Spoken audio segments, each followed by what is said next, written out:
السلام عليكم ورحمة الله وبركاته. فيديو جديد وعلى طريقة جديدة. النهاردة مش مثبت الكاميرا، هيكون فيديو عبارة عن فلوج. النهاردة هتكلم على كاميرا من أحسن الكاميرات اللي نزلت سنة 2020 للفلوجز. شركة سوني أصدرت كاميرا اسمها سوني ZV-1. الكاميرا ديت فلوجينج كاميرا، هي كاميرا معمولة للفلوجز أو للناس اللي بتعمل صناعة محتوى على اليوتيوب أو وات ايفر. الكاميرا ديت أصدرت السنة دي سنة 2020 وممكن تكون من أحسن الكاميرات لصناعة المحتوى. النهاردة هتكلم على 7 نقط للكاميرا ديت. أول حاجة، الكاميرا ديت أخيرا سوني نزلت كاميرا الشاشة بتاعتها بتتحرك في كل الزوايا. تاني حاجة، الكاميرا ديت فيها الفوكس على العين وعلى الفيس. لو انت بتتحرك في اي وقت الفوكس دايما على عينك وعلى وشك. تالت حاجة، الكاميرا ديت فيها سوفت سكين فلتر، وده ممكن يكون مناسب جدا للبنات لما بيعملوا ميك اب او بيعملوا فلوجز، فده مش محتاجين ان هم يعملوا اي فلتر. الفلتر ممكن يتعمل عن طريق الكاميرا. النقطة رقم 4، الكاميرا ديت فيها خاصية البرودكت شوكيس. اي حد بيعرض عن منتجات، سواء كانت ميك اب، سواء كان سبورت، سواء كان اكل، وات ايفر، الكاميرا ديت لو انت بتفعل زر البرودكت شوكيس بيبقى الفوكس دايما على البرودكت. مش هتحتاج زي الكاميرات التانية تحط حاجة قدام وشك عشان يعمل فوكس عليها، لا، انت ممكن تحطها في اي مكان في الشاشة، البرودكت هيبان على طول. خامس حاجة، في حاجة اسمها دي فوكس للباك جراوند.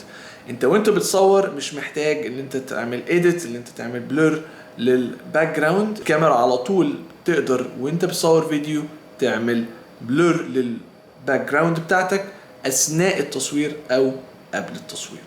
سادس حاجة هنتكلم عليها ان الكاميرا ديت فيها مالتي فانكشنال اوبشنز للمايك. اخر حاجة هنتكلم عليها ان انت تقدر تكنترول الكاميرا عن طريق الموبايل.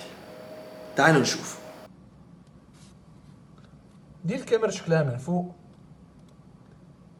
ده الفيو اللي بيكون قدامك، العدسة، كاميرا من تحت.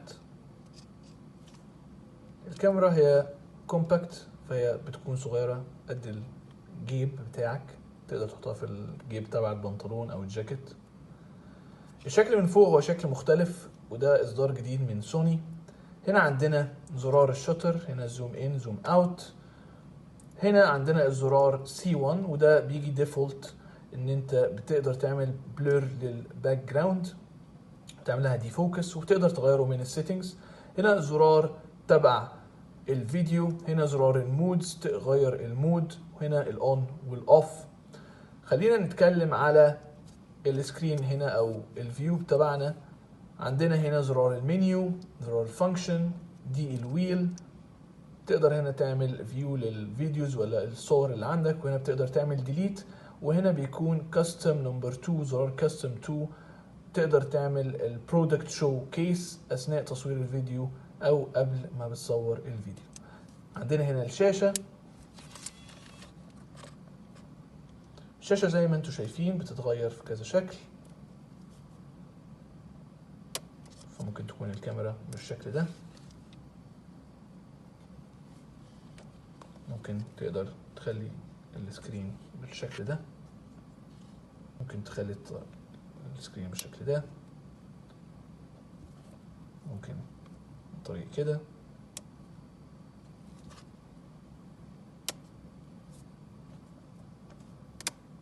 او عن طريق كده.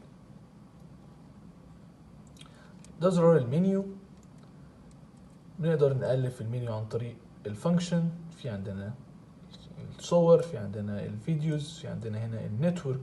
تقدر تحول هنا او تقدر تعمل كونكشن من التليفون من الكاميرا للسمارت فون. تقدر تبعت على طول على الكمبيوتر، تعمل فيو على التي في.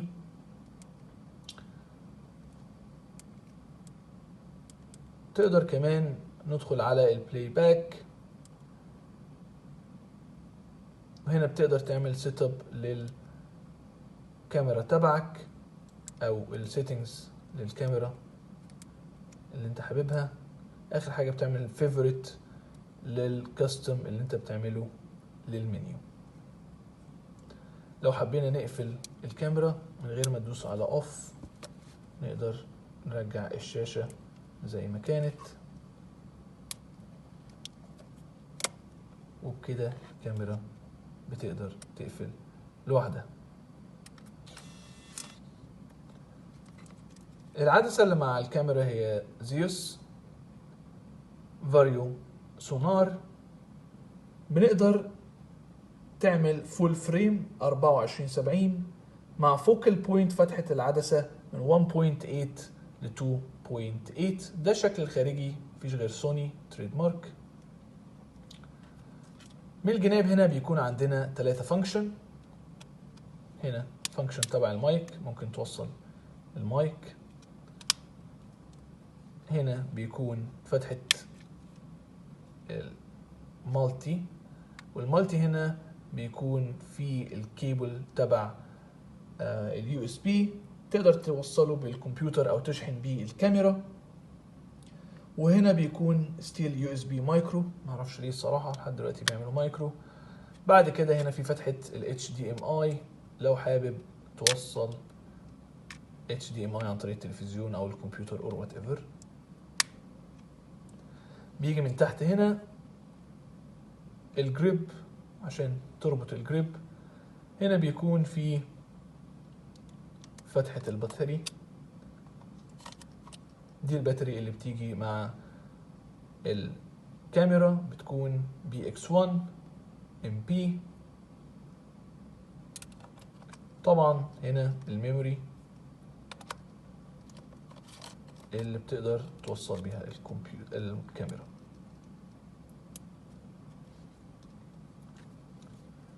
فوق عندنا هنا مايك حساس جدا وصوته جامد جدا وواضح، بس بيجي مع الكاميرا زي غطا بيتركب هنا بيداري صوت الهواء او بيمنع صوت الهواء لو انت في الخارج بتصور اي فيديو. كمان ممكن نقدر نوصل هنا اي مايك بلوتوث، او بتحط هنا المايك وتوصله عن طريق الكيبل بالكاميرا من هنا بالظبط.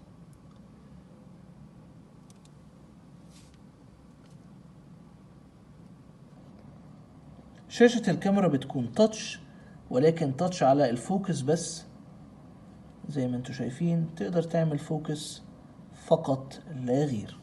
خلينا نتكلم على المودز اللي موجودة في الكاميرا. بتقدر هنا تغير عن طريق المودز عن طريق الويل، او بتدوس فوق تحت تقدر تنزل تقدر تطلع. في الكاميرا ديت اوبشن كويس جدا للناس اللي حتى ما بتقدرش تعمل اديت. يعني هنا مثلا هنقدر نعمل موفي تعمله مانيوال، تقدر تختار الفانكشن زي ما انت عايز. طيب لو واحد مش بيقدر يفهم في الفانكشن تبع الكاميرا، هو ممكن يختار الانتليجنت اوتو وبيدوس عليه. في الانتليجنت اوتو بيقدر هو يصور فقط، والكاميرا بتقدر تأدبت، بتقدر تختار اللي انت عايزه او السين اللي هي شايفاه بشكل احسن وبصورة اوضح. برضه لو ما عندكش خبرة ان انت تختار الفانكشن في التصوير تبع الكاميرا، فانت بتقدر تختار الاوبشن اللي هو الانتليجنت اوتو في خصائص الصور، والكاميرا هي اللي بتختار لك الخصائص بشكل افضل بحيث ان هي تطلع صورة اوضح. برضو لو حابب تاخد فيديوز سلو موشن ومش عارف تختار الفريم او عدد الفريمز الموجودة، الكاميرا بتديك اوبشن اسمه هاي فريم ريت. والهاي فريم ريت ده مود فور سلو موشن شوتينج. انت بتختار لو خلينا دوسنا عليه مثلا هنا هيجي يقول لك البريورتي بتاعتك ايه هي. let's say مثلا ان احنا نخلي بروجرام اوتوماتيك اكسبوجر مود. زي ما انتم شايفين هنا بيقول لك تشيك الاكسبوجر فوكس، بعد كده بريس على سنتر بوتن. السنتر بوتن هو دوت. انا خلاص قررت هاخد ده فيديو سلو موشن هنا، فانا بدوس عليه.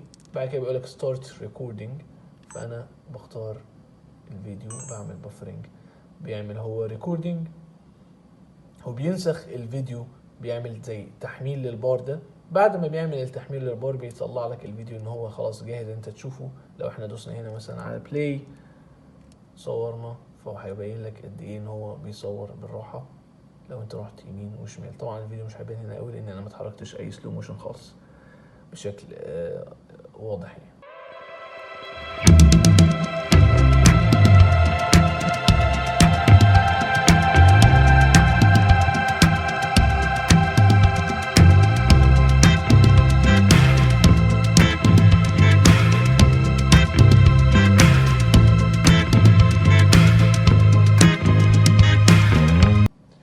بيجي من سوني هدية هاند جريب للكاميرا، بيكون عن طريق البلوتوث، تقدر توصله بالكاميرا، بتوصل الكاميرا هنا. بعد كده عندنا زرار اللي انت عايز تصور فيديو، فوتو، زوم ان، زوم اوت. هنا C1 اللي هي تبع الدي فوكس، انت كده ده مقفول بتعمله لوك كده بيتفتح وتقدر توصل عن طريق البلوتوث. الهاند جريب ده بيكون خفيف، تقدر توصله بالكاميرا، بتقدر تشيل الكاميرا عليه، بيكون اوبشن كويس. ده برضو بيكون عن طريق شركة سوني. نتكلم على السوفت سكرين فلتر. السوفت سكرين فلتر في الفيديو ده اللي هو لحد دلوقتي هو كده اوف. هدخل على الاوبشن اغيرها، اخليها كده تبقى لو. كده دلوقتي السوفت سكرين فلتر هو شغال ومعمول له لو، ده هيكون شكله هو عامل لو. طيب لو عايز اغيره اعمله على ميد، كده الفلتر معمول عليه ميد وهو ميديوم يعني. طيب هنقدر نخليه هاي. انا بص بس في الشاشة عشان كده الناحية انا رايحة الناحية التانية. كده هو هاي، اظن في اختلاف شوية. كده لو هو هاي، كده لو هو ميد، كده لو هو لو، كده لو هو اوف. دول الاربع اختلافات. دلوقتي هتكلم على البرودكت شو كيس اوبشن اللي موجود في الكاميرا. زمان كنا لازم نحط البرودكت قدام الكاميرا قدام وشي عشان يبقى الزوم عليه، بس دلوقتي انا مش محتاج في الكاميرا ديت احطه او اغطي قدام وشي، انا ممكن اقدر احطه جنب وشي كده بالظبط. هو عامل هو عليه زوم، هبعده شويه وجايب عليا الفوكس على وشي، على الجريب، على وشي، على الجريب، على وشي. والحلو ان هو الفوكس بيروح وبيجي بسرعه جدا، مش بياخد وقت زي اي كاميرات تانية. فزي ما انت شايف فوكس عليه جه على وشي، ده شيء كويس جدا. في مشكله هتواجهك في الكاميرا ديت الا وهي الاستابلايزر. انا دلوقتي عامله اوف، دلوقتي هعمله ستاندرد عادي جدا. كده انا عامل الاستابلايزر ستاندرد. لو انا بتحرك كده مع الكاميرا ممكن يكون فيه اهتزاز شويه. طيب خلينا نعمله اكتيفيت. كده انا عامل اكتيفيت للستابلايزر. انا بص بلف بتحرك، في اكيد اهتزاز بس مش قوي. وفي مشكله تانية ان الفريم بيتعمل له كروب من الستاندرد لو انت عملت اكتيفيت للاوبشن بتاع الستابلايزر، ودي مشكله بتواجهها او انا بواجهها او في ناس كتير بتواجهها. لازم تبقى باعد ايدك كده للاخر عشان تبان، otherwise لو انت عامل كده بصوا باين ايه وشي يعني الفريم مش باين حاجه ورايا.